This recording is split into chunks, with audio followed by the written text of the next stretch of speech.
നമസ്കാരം, എല്ലാ കൂട്ടുകാർക്കും സ്വാഗതം. എല്ലാവർക്കും സുഖല്ലേ?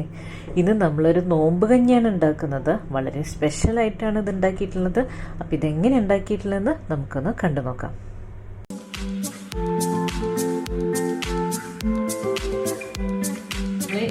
ഈ കഞ്ഞി ഉണ്ടാക്കാനായിട്ട് ഞാനിവിടെ ഉണക്കല്ലരിയാണ് ഉപയോഗിക്കുന്നത്. അപ്പോൾ ഈ ഉണക്കല്ലരി നന്നായി കഴുകി വൃത്തിയാക്കി എടുത്തിട്ടുണ്ട്. ഇതൊരു കപ്പ് എടുക്കുന്നുണ്ട്. അപ്പോൾ ഏതരി വേണമെങ്കിലും നമുക്ക് യൂസ് ചെയ്യാം. പച്ചരിയോ അല്ലെങ്കിൽ ജീരകശാല അരിയോ പൊടിയരിയോ അങ്ങനെ നമുക്ക് നമ്മുടെ കയ്യിലുള്ള ഏതരി വേണമെങ്കിലും നമുക്ക് യൂസ് ചെയ്യാം. പിന്നെ ഒരു 1/4 കപ്പ് ചെറുപയർ പരിപ്പ്, നമ്മൾ പായസത്തിനൊക്കെ ഉപയോഗിക്കില്ലേ, ആ പരിപ്പാണ്. ഇതൊരു 1/4 കപ്പ് ഉണ്ട്. അപ്പോൾ ഇതൂടെ ഞാൻ മാറ്റി വയ്ക്കുകയാണ്. എല്ലാം കൂടെ ഒരുമിച്ച് നമുക്ക് കുക്കറിലിട്ട് വേവിക്കാം. അപ്പോൾ ഞാൻ നിങ്ങൾക്കിപ്പോൾ അരി കാണിച്ചു തരാൻ വേണ്ടിയിട്ട് ഇങ്ങനൊരു പാത്രത്തിലേക്ക് മാറ്റിയതാണ്. ഇതിവിടെ മാറ്റി വയ്ക്കാം. പിന്നെ നമ്മൾ ഈ കഞ്ഞി അല്പം സ്പെഷ്യലായിട്ടാണ് ഉണ്ടാക്കുന്നത്. അപ്പം ഞാനിവിടെ മട്ടൺ ചെറിയ പീസാക്കി എടുത്തിട്ടുണ്ട്, എല്ലൊന്നും ഇല്ലാണ്ട്. ഇപ്പം കീമ കയ്യിലുണ്ടെങ്കിൽ കീമ ഉപയോഗിക്കാം, അല്ലെങ്കിൽ നമുക്കിങ്ങനെ ഇറച്ചി ഇങ്ങനെ എല്ലില്ലാതെ നമുക്ക് ചെറിയ പീസുകളാക്കിയിട്ട് ഉപയോഗിക്കാം. ബീഫ് ആണെങ്കിലും ഉപയോഗിക്കാം. അങ്ങനെ നമുക്ക് ഇഷ്ടമുള്ള ഏത് ഇറച്ചി ഉപയോഗിക്കാം. ഇപ്പം ചിക്കനേക്കാളും കൂടുതൽ ടേസ്റ്റ് വരെ നമുക്ക് മട്ടൺ ഇട്ട് വെക്കുമ്പോഴാണ്. അപ്പം ഞാനിവിടെ മട്ടൺ ചെറിയ പീസാക്കിയിട്ട് എടുത്തിട്ടുണ്ട്. അപ്പം ഇതൊരു 200 ഗ്രാം ഉണ്ടായിരിക്കും. അപ്പം ഇതോടെ മാറ്റി വയ്ക്കുക. ഇനി നമുക്ക് മസാലകളൊക്കെ തയ്യാറാക്കാം. ഒരു ചെറിയ കഷ്ണം പട്ട, 2 ഏലക്ക, 3 ഗ്രാമ്പൂ, ഒരു നുള്ള് പെരുംജീരകവും ഒരു നുള്ള് നല്ല ജീരകം എടുത്തിട്ടുണ്ട്. പിന്നെ ഇത്രയും വലുപ്പമുള്ള ഒരു സവാള, പിന്നെ ഇത്രയും വലുപ്പമുള്ള ഒരു തക്കാളി, ഒരു 4 പച്ചമുളക്, പിന്നെ കുറച്ച് മല്ലിയില, 2 പീസ് പുതിനയില, കുറച്ച് ചെറിയുള്ളി എടുക്കുന്നുണ്ട്. അപ്പോൾ അത് തോലൊക്കെ കളഞ്ഞ് വൃത്തിയാക്കി വെച്ചിട്ടുണ്ട്.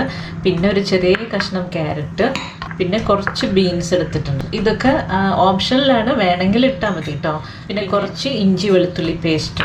അപ്പോൾ ഇനി നമുക്ക് മസാല തയ്യാറാക്കാം. അപ്പം ഞാൻ ഒരു പാനിലിട്ട് കാണിച്ചു തരാം. അതിനുശേഷം നമുക്ക് കുക്കറിലേക്ക് മാറ്റാം.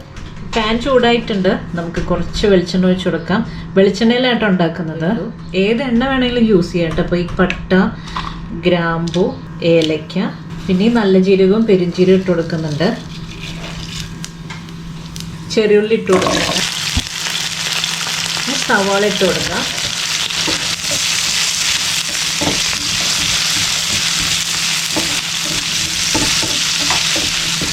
ഈ സവാളയും ചെറിയുള്ളിയൊക്കെ ഒന്ന് സോഫ്റ്റായി കിട്ടിയാൽ മതി. നന്നായി ബ്രൗൺ കളറൊന്നും ആക്കണ്ട. ഇത് പിന്നെ ചെറിയുള്ളി ഇടുമ്പോഴത്തേനുള്ള ടേസ്റ്റ് കൂടും. ചെറിയുള്ളി ഇല്ലെങ്കിൽ സവാള തന്നെ ഇട്ടാലും മതി. ഇഞ്ചി വെളുത്തുള്ളി പേസ്റ്റ് 1 ടീസ്പൂൺ ഇടുന്നുണ്ട്.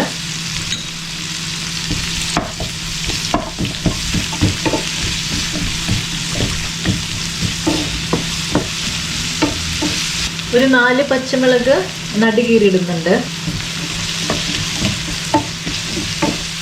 ഇഞ്ചി വെളുത്തുള്ളിയുടെ പച്ചമുളകൊന്ന് മാറിയിട്ടുണ്ട്. അപ്പോൾ നമുക്ക് കുറച്ച് പൊടികൾ ചേർത്ത് കൊടുക്കാം. 1/4 ടീസ്പൂൺ മഞ്ഞൾപ്പൊടി, 1/2 ടീസ്പൂൺ മുളക് പൊടി, 1 ടീസ്പൂൺ മല്ലിപ്പൊടി, ഒരു 1/4 ടീസ്പൂൺ ഗരം മസാലപ്പൊടി. ഈ പൊടികളുടെ പച്ചമണം മാറുന്ന വരെ നമുക്കൊന്ന് വഴറ്റി കൊടുക്കണം. അപ്പം നമ്മൾ കുറേ പേർക്കൊക്കെ ഉണ്ടാക്കുകയാണെങ്കിൽ അതിനനുസരിച്ചുള്ള ഇൻഗ്രീഡിയൻസും കൂട്ടണം. ഞാനിവിടെ ഒരു ചെറിയ എമൗണ്ടല്ലേ ഉണ്ടാക്കുന്നത്. പൊടികളുടെ പച്ചമണക്ക് മാറിയിട്ടുണ്ട്. ഇനി നമുക്ക് തക്കാളി ഇതിലേക്ക് അരിഞ്ഞിടാം.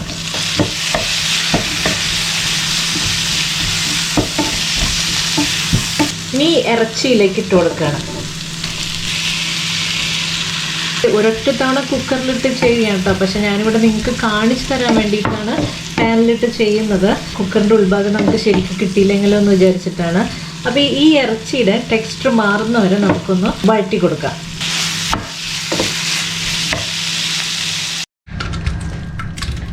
അപ്പോൾ ഈ ഇറച്ചിയൊക്കെ നമ്മൾ കുക്കറിലേക്ക് മാറ്റാണ്. വളരെ എളുപ്പത്തിൽ ഉണ്ടാക്കാം കേട്ടോ, ഒരു ബുദ്ധിമുട്ടുമില്ല. നമ്മൾ ഇറച്ചിയെല്ലാം കുക്കറിലേക്ക് മാറ്റി. ഇനി ഇതിലേക്ക് അരിയും പരിപ്പ് ഇട്ട് കൊടുക്കുകയാണ്. നമ്മുടെ മനോധർമ്മം അനുസരിച്ച് നമുക്ക് ഇതിൽ ഇൻഗ്രീഡിയൻസ് ഒക്കെ മാറ്റങ്ങളൊക്കെ വരുത്താൻ കൊടുത്തു. അരിയും പരിപ്പ് ഇട്ട് കൊടുത്തു. ഇനി ഞാനിവിടെ അരിഞ്ഞു വെച്ചിരിക്കുന്ന ക്യാരറ്റ് ഇട്ട് കൊടുക്കുകയാണ്.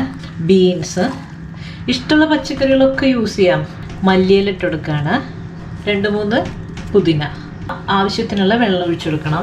ഇത് വേവാൻ ആവശ്യമായ വെള്ളം ഒഴിച്ചു കൊടുക്കാം. ആവശ്യത്തിനുള്ള ഉപ്പ്,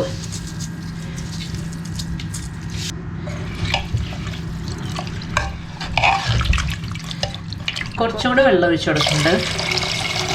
ഓക്കെ, നമ്മളിപ്പോൾ ഇതിലേക്ക് വെള്ളമൊക്കെ ഒഴിച്ചു കൊടുത്തു. വെള്ളമായി, ഇറച്ചിയായി, അരിയായി, എല്ലാതുമായി. ഇനി ഇതിനെ നമുക്ക് മൂടി വെച്ച് വേവിക്കാം. കുക്കറിൽ കഞ്ഞി വേവിക്കാൻ വെച്ചിട്ടുണ്ട്. അപ്പോഴേക്കും നമ്മൾ ഒരു കപ്പ് തേങ്ങാപ്പാൽ തയ്യാറാക്കി എടുക്കണം.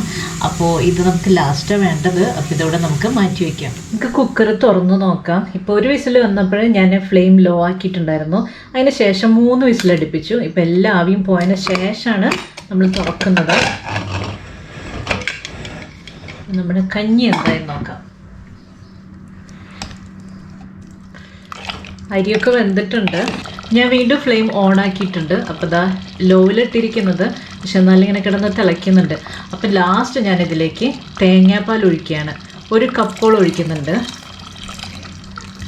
തേങ്ങാപ്പാൽ ഒഴിച്ചതിന് ശേഷം നമുക്ക് നന്നായിട്ട് ഇതിനൊന്ന് മിക്സ് ചെയ്തെടുക്കാം. തിളപ്പിക്കേണ്ട ആവശ്യമില്ല, ജസ്റ്റ് ഒന്ന് മിക്സ് ചെയ്തെടുത്ത് എല്ലാ ഭാഗത്തേക്കും ഒന്ന് ആക്കിയതിന് ശേഷം നമുക്കിനി ഫ്ലെയിം ഓഫ് ചെയ്യാം. അവസാനമായിട്ട് 1 നുള്ളു കുരുമുളക് ഇട്ട് കൊടുക്കുന്നുണ്ട്. നന്നായിട്ട് മിക്സ് ചെയ്തെടുക്കാം. ഈ സമയത്ത് നമുക്ക് ഉപ്പൊക്കെ പാകമാണോ നോക്കുക. ഉപ്പ് കുറവുണ്ടെങ്കിൽ കുറച്ചിട്ട് കൊടുക്കുക. ഉപ്പൊക്കെ കറക്റ്റാണ്. നമ്മുടെ കഞ്ഞി ഇവിടെ തയ്യാറായിട്ടുണ്ട്. സ്പെഷ്യലായിട്ടുള്ള കഞ്ഞിയാണ്. ഇതിൽ മട്ടൺ പീസാണ് നമ്മൾ ചേർത്തിട്ടുള്ളത്. അപ്പോഴേ അറിയാൻ പറ്റില്ല അതിൻ്റെ ടേസ്റ്റ് എന്തായിരിക്കും എന്ന്. നമുക്കിതിനെ സെർവിങ് ബൗളിലേക്ക് മാറ്റാം. നോമ്പ് കഞ്ഞി ഇവിടെ തയ്യാറായിട്ടുണ്ട്. അവസാനം കുറച്ച് മല്ലിയില ഇങ്ങനെ ഇട്ട് കൊടുക്കുന്നുണ്ട്. ഇപ്പം നമ്മുടെ ഹെൽത്തി ആയിട്ടുള്ള ഡെലീഷ്യസ് ആയിട്ടുള്ള നോമ്പ് കഞ്ഞി ഇവിടെ തയ്യാറായിട്ടുണ്ട്. ഇതിലിപ്പോൾ ഞാൻ മട്ടൺ ചേർത്തു. നമുക്ക് ഇഷ്ടമുള്ള ഏത് വേണമെങ്കിലും ചേർക്കാം. ഇപ്പോൾ ബീഫ് വേണമെങ്കിലും ചേർക്കാം. ചിക്കൻ ചേർക്കുമ്പോഴേ മട്ടൻ്റെ അത്ര ടേസ്റ്റ് ഉണ്ടാവില്ല. പിന്നെ വെജിറ്റബിൾ മാത്രമായിട്ട് വേണമെങ്കിലും നമുക്ക് ആഡ് ചെയ്യാം. അതൊക്കെ ഓരോരുത്തരുടെ ഇഷ്ടത്തിനനുസരിച്ച് മാറ്റങ്ങളൊക്കെ വരുത്താം. അപ്പോൾ ഇത് എല്ലാവരും ഒന്ന് ട്രൈ ചെയ്ത് നോക്കുക. ഇതെല്ലാവർക്കും ഇഷ്ടമായി കാണുമെന്നാണ് വിചാരിക്കുന്നത്. അടുത്തൊരു വീഡിയോയുമായി ഇനിയും കാണാം. നന്ദി, നമസ്കാരം.